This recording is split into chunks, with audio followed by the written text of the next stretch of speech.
nos va asolando y muchos sufren la tentación de los que caminaban con Moisés, que querían volverse y no colaborar. En la historia de siempre Dios quiere salvar al pueblo, haciendo nueva la historia. La historia no se repite, aunque el dicho dice la historia se repite. Hay ciertas cosas que aparentemente son repeticiones. Lo que no se repite son las circunstancias, las conjunturas. Somos testigos en El Salvador, que densa nuestra historia, que variaron de un día para otro. Sale uno de El Salvador y regresa la semana siguiente y parece que ha cambiado tan profundamente la historia. Ustedes eso les habrá pasado cuando tienen ocasión de regresar. No nos estabilicemos en querer juzgar las cosas como las juzgamos una vez. Una cosa sí, tengamos firmemente anclada en el alma la fe en Jesucristo, el Dios de la historia. Ese sí no cambia, pero Él tiene como la complacencia de cambiar la historia, jugar con la historia. Hago nuevas, dice el Evangelio, hago nuevas las cosas. La gracia del cristiano entonces está en no estabilizarse en tradiciones que ya no se pueden sostener, sino en aplicar esa tradición eterna en Cristo a las realidades presentes. Los cambios en la iglesia, queridos hermanos, sobre todo lo que hemos sido formados en otras épocas, en otros sistemas, tenemos que tener y pedirle al Señor esa gracia de tenernos que adoptar sin traicionar nuestra fe, ser comprensivos con la hora de hoy.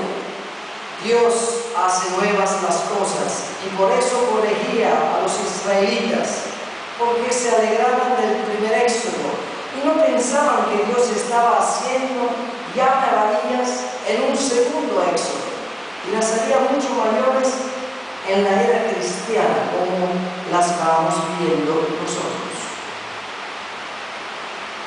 La historia no perecerá, la lleva Dios.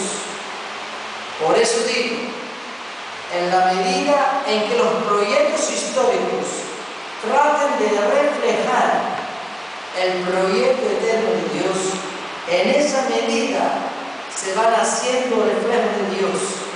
Y este es el trabajo de la iglesia. Por eso ella, pueblo de Dios en la historia, no se instala en ningún sistema social, en ninguna organización política, en ningún partido. La iglesia no se deja casar por ninguna de estas fuerzas, porque ella es la peregrina eterna de la historia y va señalando a todos los momentos históricos lo que sí refleja el reino de Dios y lo que no refleja el reino de Dios. Ella es servidora de la verdad. El gran trabajo de los cristianos tiene que ser ese: empaparse del reino de Dios, y desde esa alma empapada en el reino de Dios, trabajar también los proyectos de la historia. Está bien que se organicen en organizaciones populares, está bien que hagan partidos políticos, está bien que tomen parte en el gobierno, está bien con tal que seas un cristiano que llevas el reflejo del reino de Dios y tratas de implantarlo ahí donde estás trabajando, que no seas juguete de las ambiciones de la tierra. Y este es el gran deber de los hombres de hoy. Mis queridos cristianos, siempre les he dicho y lo repetiré. De aquí, del grupo cristiano, del pueblo de Dios, tienen que salir los hombres que van a ser los verdaderos libertadores de nuestro pueblo salvadoreño. Cualquier proyecto histórico que no se fundamente en eso que dijimos en el primer punto, la dignidad de la persona humana, el querer de Dios, el reino de Cristo entre los hombres, será un proyecto efímero y será cada vez más estable y será cada vez solución del bien común de los pueblos, según la índole de cada pueblo, el que refleje mejor ese eterno designio de Dios.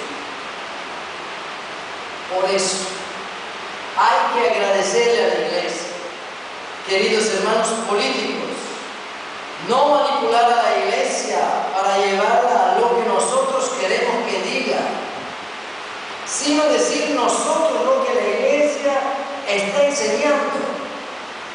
No tiene interés. Yo no tengo ninguna ambición de poder y por eso, con toda libertad le digo al poder lo que está bueno y lo que está malo. Y a cualquier grupo político le digo lo que está bueno y lo que está malo.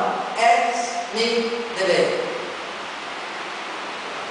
Y desde esta libertad del reino de Dios, la Iglesia, que no solo es el obispo y los sacerdotes, sino todos ustedes los fieles, las religiosas, los colegios católicos, todo lo que es el pueblo de Dios, el núcleo de los creyentes en Cristo, debíamos de unificar nuestros criterios.